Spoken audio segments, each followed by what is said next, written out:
os Estados Unidos suspenderam o fornecimento de informações de inteligência militar em real time aos ucranianos. Essa decisão aumenta consideravelmente a pressão sobre Kiev para atender a um acordo de paz nos termos que Trump vem tratando com a Rússia e que os principais chefes de governo na Europa estão tratando de evitar. Confira. Pressionada pela imprensa, a porta-voz da Casa Branca, Karoline Leavitt, não confirmou se a suspensão da inteligência americana para a Ucrânia é temporária ou permanente. O fim do apoio retira das Forças Armadas ucranianas o acesso a informações estratégicas, como dados coletados por satélites, drones e aviões de reconhecimento. A decisão, confirmada pelo diretor da CIA, John Ratcliffe, se soma à recente suspensão de toda a ajuda de suprimentos militares à Ucrânia, colocando ainda mais pressão sobre Kiev para um acordo de paz. Horas depois, o presidente ucraniano Volodymyr Zelensky confirmou que a Ucrânia e os Estados Unidos negociam uma próxima reunião entre seus representantes para discutir os termos desse acordo. Nas redes sociais, o líder ucraniano disse que ele e sua equipe também estão prontos para assinar o acordo de exploração de minerais com os Estados Unidos e lamentou pelo desfecho da reunião com Trump na semana passada. A declaração foi elogiada pelo americano no discurso que fez ao Congresso dos Estados Unidos na terça-noite. Millions of Ukrainians and Russians have been needlessly killed or wounded in this horrific and brutal conflict with no end in sight. The United States has sent hundreds of billions of dollars to support Ukraine's defense with no security, with no anything. Na Europa, chefes de Estado temem as consequências de um acordo intermediado por Donald Trump. A preocupação é com a ausência de garantias de segurança a longo prazo, o que abriria caminho para novos avanços expansionistas da Rússia. O presidente francês Emmanuel Macron disse que o futuro da Europa não precisa ser decidido em Washington ou Moscou.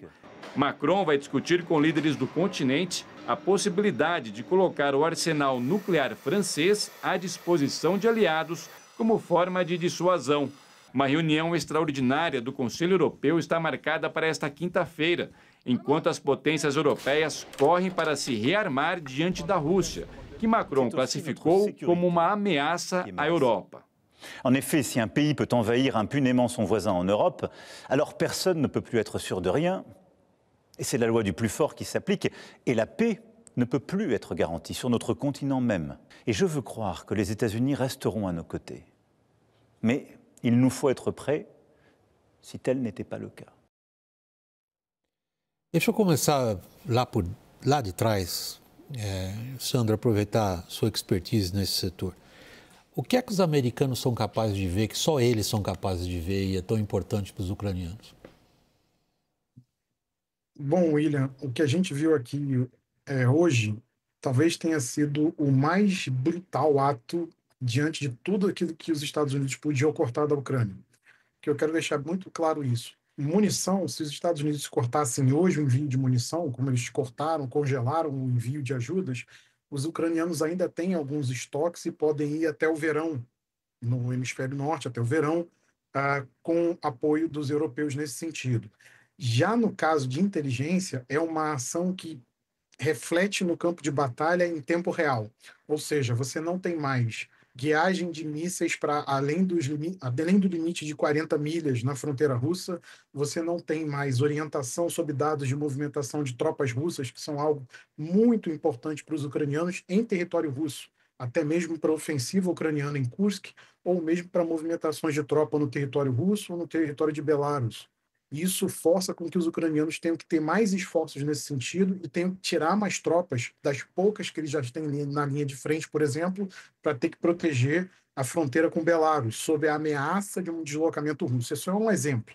Há outros exemplos que a gente poderia colocar aqui, por exemplo, um sistema de guiagem e orientação estratégica que é fornecido por uma companhia americana dentro de um contrato do Pentágono, a Palantir.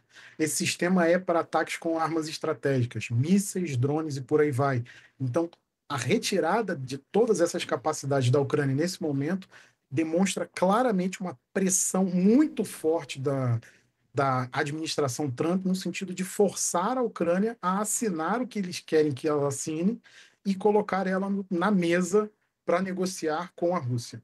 Porque sem essa inteligência, a Ucrânia fica praticamente cega no campo de batalha. As informações que a gente tem são que apenas a inteligência tática próxima da linha de frente, ou seja, avisos sobre possibilidade de ataques aéreos, mas muito em cima da hora, o que atrapalha na defesa aérea da Ucrânia, ainda mais onde a gente tem tido um inverno no qual ataques repetidos russos contra as infraestruturas críticas da Ucrânia têm produzido um problema enorme no setor energético ucraniano. Sem essa inteligência, você vai ter a Ucrânia literalmente sendo colocada sem capacidade de se defender e só se defendendo em cima do laço, em cima da hora, o que atrapalha muito a capacidade de reação de um ator que se defende. Mais um pequeno detalhe, em acréscimo ao que o Sandro está trazendo para a nossa audiência, Lorival. Quando decola um caça russo, imediatamente toca um alarme aéreo na Ucrânia. E isso é capacidade de interceptação de signals, que é interceptação eletrônica. E sem isso? Pois é, e os Estados Unidos têm uma comunidade, né, de compartilhamento de inteligência chamada Cinco Olhos, né, da qual participam o Reino Unido, Canadá, Austrália e Nova Zelândia. E o Reino Unido tem sido é o país mais próximo da Ucrânia em termos de inteligência, né, do país europeu, né, depois dos Estados Unidos, né. Então, como país europeu, é o país que mais compartilha informação com a Ucrânia. E o tabloide sensacionalista Daily Mail, de Londres, noticiou agora há pouco que os Estados Unidos teriam proibido o Reino Unido de compartilhar informações da inteligência americana com a Ucrânia. Como eu disse, é um jornal sensacionalista, não é uma informação definitiva para nós. O repórter que fez essa matéria é um repórter que acompanha os assuntos de defesa, então pode ser verdadeiro, né? Isso seria mais um golpe duro para a Ucrânia.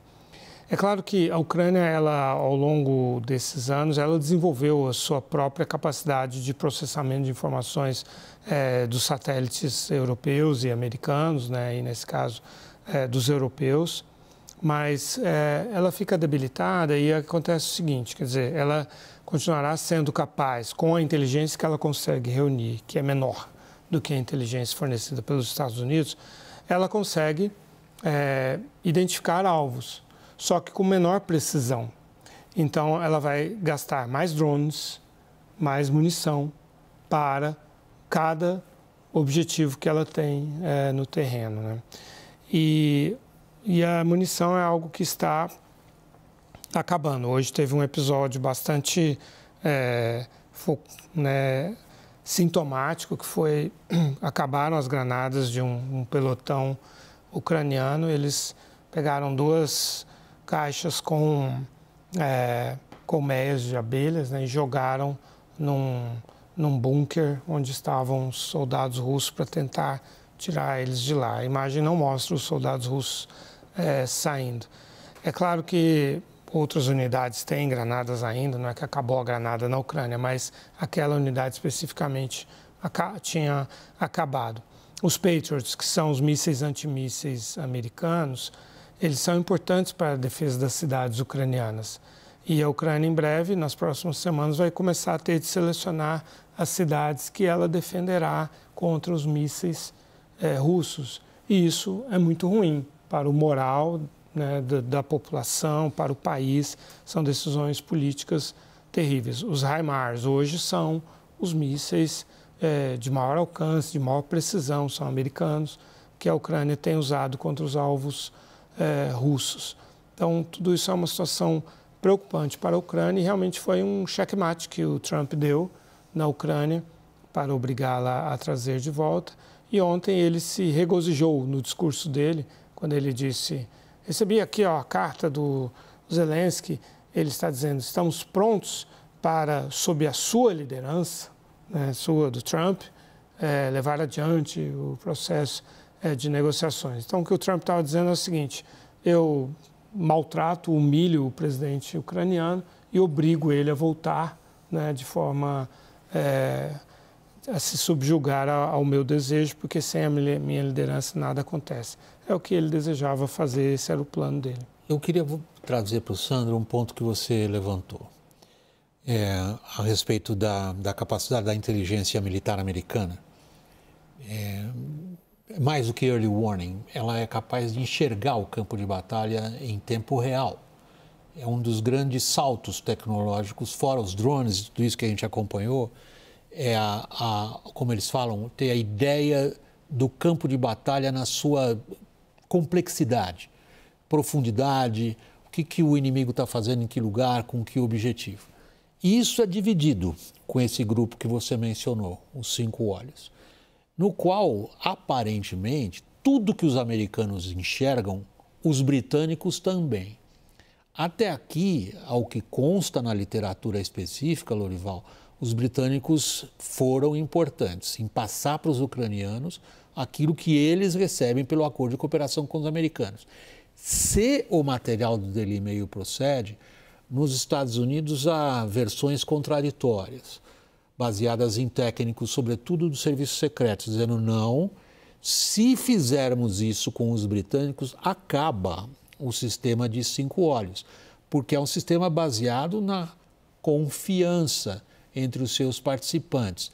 E alguns se manifestam, e aí vem a minha pergunta, Sandro. Há 2 maneiras de lidar com informações deste tipo: confiança ou medo. Aparentemente, o Trump está aplicando medo nos seus aliados e confiança nos seus inimigos, como é a Rússia? É uma possibilidade, William, mas tem 2 informações aí que a gente tem que adicionar a essa questão, né? O HIMARS, o sistema foi citado pelo Lorival, e com esse corte de informações de inteligência ele se torna inoperante, porque ele depende de toda a guiagem americana. Os ucranianos não são capazes de fazer essa guiagem e sempre dependeram de receber as coordenadas, os pacotes de ataque dos americanos. Sem essa passagem de dados, o sistema é inoperante. No caso da confiança, no Tratado dos 5 Olhos, há uma questão em que os países podem limitar a eles próprios, somente aqueles que compõem essa aliança de inteligência, como o material é disseminado. Isso, inclusive, gerou o famoso caso lá atrás, no início da guerra, do vazamento de informações por parte de um praça da Força Aérea Americana, o Jack Teixeira, que já foi julgado e está preso, está cumprindo pena, e era um material que estava sendo disseminado da inteligência militar americana para os países dos 5 olhos.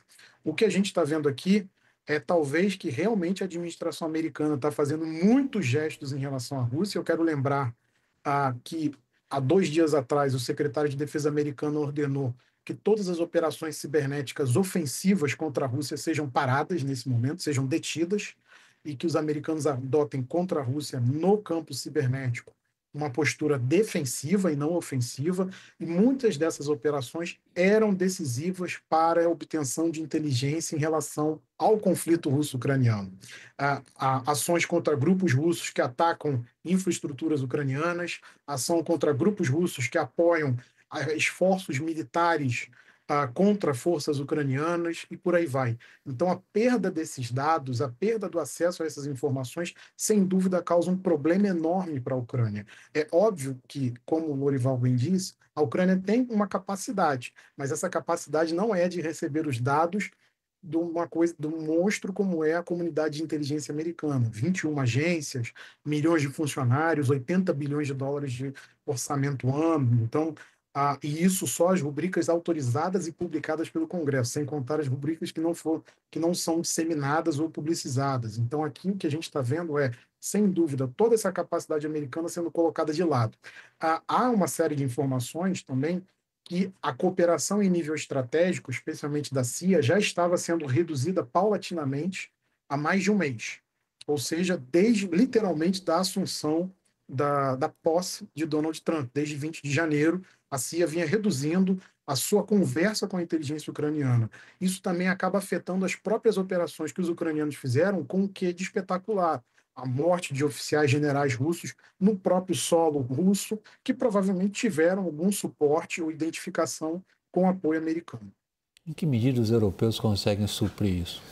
Só acrescentar numa informação, também o Departamento de Justiça americano ordenou a desmobilização de um grupo de 200 agentes do FBI que faziam o rastreamento das operações de desinformação russas no território americano, influência, propaganda, política, né? Isso é um clássico desde o Partido Comunista da União Soviética. E afinal é uma propaganda a favor do Trump, né? Então por que fiscalizar e se defender disso se é uma propaganda que hoje beneficia o governo americano? Hoje, aí respondendo a sua pergunta, né? O Friedrich Merz, que provavelmente se tornará chanceler alemão, ele pediu ao Bundestag, ao parlamento, na atual legislatura, antes que o novo governo tome posse, até porque não se formou ainda. O prazo é 24 de março. Para aprovar mais 2 bilhões de euros de ajuda emergencial para a Ucrânia, ajuda militar. E ele disse a seguinte frase: diante das ameaças à nossa liberdade e paz em nosso continente, a regra para a nossa defesa agora tem de ser o que for necessário. Que é uma uma expressão bastante forte, né, para os alemães. De maneira que há uma disposição, né, das principais potências militares, potências econômicas e num futuro próximo, talvez militares também, europeias, de não permitir uma vitória da Rússia nessa guerra. Um grupo que tem se mobilizado bastante e que tem um papel estratégico, geográfico e militar interessante é o chamado NB8, né, que são os 5 países nórdicos e os 3 países bálticos. Aí nós estamos falando de Suécia, de Finlândia, né, de Dinamarca, de Noruega, de países que têm um arsenal considerável, né, e uma capacidade econômica também bastante grande. Eles estão muito alinhados, esses 8 países, no sentido também de impedir uma vitória russa. É claro que o nível de engajamento ou de desengajamento dos Estados Unidos na OTAN vai pesar muito, mas a Europa não está desistindo, ou pelo menos não vai permitir que a Rússia vença essa guerra com a Ucrânia, sem pelo menos a Europa fazer o máximo que puder. Apenas reiterando o que você já estava indicando, essa alteração que o chefe de governo, o futuro chefe de governo, na prática ele já está se comportando como chefe de governo, embora ainda não tenha sido eleito formalmente depois de ter vencido, o partido dele venceu as últimas eleições, o Friedrich Merz. O senso de urgência dele leva talvez a uma das maiores transformações na Alemanha desde a Segunda Guerra Mundial, que é vencer a barreira constitucional do endividamento. Imagina, os alemães estão na memória coletiva ainda a inflação dos anos 20, isso é algo arraigado na psicologia alemã. Isso. Endividar-se, você mesmo, com seu conhecimento de alemão, você trouxe outro dia aquela formulação que faz a gente entender muito bem a cabeça do alemão, no qual a palavra culpa e dívida é a mesma, Schuld. Isso é o mesmo significado. Quem se endivida se sente culpado, pois os alemães resolveram se endividar de uma forma como nunca fizeram desde que o país foi refundado depois da Segunda Guerra Mundial. 500 bilhões de euros para gastar em infraestrutura e armamentos, e isso um entendimento entre os conservadores da União Democrática Cristã e os social-democratas que ainda formalmente estão no governo. Isso significa o quê do ponto de vista militar ucraniano? Ou é muito pouco, muito tarde, Sandro? Bom, William, talvez esteja chegando muito tarde, porque realmente a situação na frente é muito dramática. A questão do efetivo, os ucranianos, nesse inverno, treinaram 5 novas brigadas, receberam uma brigada de ucranianos treinados na França, que é a Brigada Anne Kiev, mas essa brigada foi literalmente explodida para poder atender a necessidade da frente. Literalmente, seus batalhões foram todos separados para poder lidar com brechas na frente que tinham sido feitas pelos russos. Mas nessa questão, há um outro dado extremamente decisivo que a gente está colocando aqui também, que é fruto que pode ser afetado por esse evento dramático da questão de inteligência. A própria questão da contra-inteligência, das atuações da inteligência russa na Europa. A gente está falando, por exemplo, de Alemanha. Friedrich Merz, nessa área, tem um desafio enorme. A Alemanha é um país que há 3 anos atrás teve seu vice chefe de contra-espionagem, de contra-inteligência, preso porque era, na verdade, um infiltrado russo. E em janeiro desse ano, teve 3 cidadãos presos por fazerem espionagem contra os russos, por fazer espionagens a favor dos russos, em uma área de treinamento e de passagem de materiais para a Ucrânia. Então, realmente aqui, a Europa vai ter que tirar uma vontade que ela não teve nesses 3 anos, literalmente dar materiais que ela não deu até o momento e dar o que ela tem.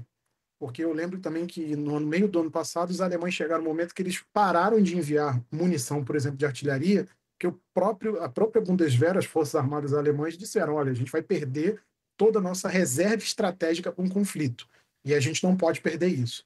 Então, talvez a Europa tenha de decidir por situações dramáticas. E para finalizar, para dar um tempo até também para o Lorival se manifestar, esse grupo que o Lorival citou, o T8, ele tem os 2 mais capazes serviços de inteligência da Europa em matéria de se contrapor a ameaças russas, que é o serviço finlandês e o serviço da Estônia. São os 2 serviços, o serviço da Estônia, inclusive, para quem faz o acompanhamento especializado da guerra, ele já se tornou famoso, porque ele publica materiais sobre como deslocamento russo, ameaça russa, e ele é muito famoso pela sua precisão, pela sua análise imparcial.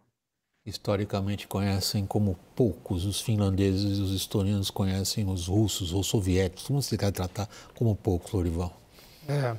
Eu estava olhando aqui sobre a capacidade de fabricação de munição europeia, né, que vai ser crítica, né? Eles afirmam ter chegado ao 1 milhão de unidades de munição por ano, que é o que a Ucrânia vem demandando, né? Embora não seja o que a Ucrânia realmente precisaria para enfrentar a Rússia, né? A estimativa é que são necessárias 2 milhões de unidades de munição, principalmente os 155 milímetros, para a Ucrânia, e eles pretendem chegar a esse nível até o final deste ano. E aí, sobre a sua pergunta se é tarde demais, né, a nossa sensação é de que pode ser, sim. Então, juntando todas essas situações, eu acho que a gente tem um quadro em que o Zelensky precisa demonstrar politicamente que está fazendo tudo o possível. Isso foi claramente um pedido muito forte que o Keir Starmer, o primeiro-ministro britânico, fez a ele, de se reconciliar com o Trump. Não depende do Zelensky, todos nós sabemos que o Trump estava ali fazendo algo já pré-coreografado, né, de humilhar o Zelensky, mas ele já há muito tempo mesmo, se colocou do lado do Putin, e nada vai mudar essa decisão dele. Uma vez feito isso, e isso fracassando, como eu prevejo que vai fracassar, não vai conseguir demover o Trump no médio prazo de estar do lado do Putin, de abandonar a Ucrânia e a Europa. A Ucrânia e a Europa ao menos ganham tempo, né, ganham algum tempo para tentar fazer frente à Rússia. A Rússia não está bem militarmente, não está num bom momento, inclusive não está tendo ganho nenhum em território ucraniano, hoje teve um pouco de ganho em Kursk, no território russo, mas está claramente também debilitada, sentindo já a pressão das sanções econômicas e tudo isso. O quadro vai mudar nesse ponto? Vai, porque o Trump vai estabelecer uma cooperação entre Estados Unidos e Rússia, vai acabar com as sanções, isso também vai dar fôlego ao Putin. Mas a tentativa não é necessariamente de equilibrar a situação entre Ucrânia e Rússia, mas pelo menos de retardar uma eventual vitória russa, enquanto a Europa tenta se reagrupar, ganhar mais musculatura para ajudar a Ucrânia. Virtualmente o Trump está desarmando a Ucrânia. E criando uma situação na qual para o Putin fica muito mais confortável no campo de batalha. E agora nós estamos falando de vidas humanas.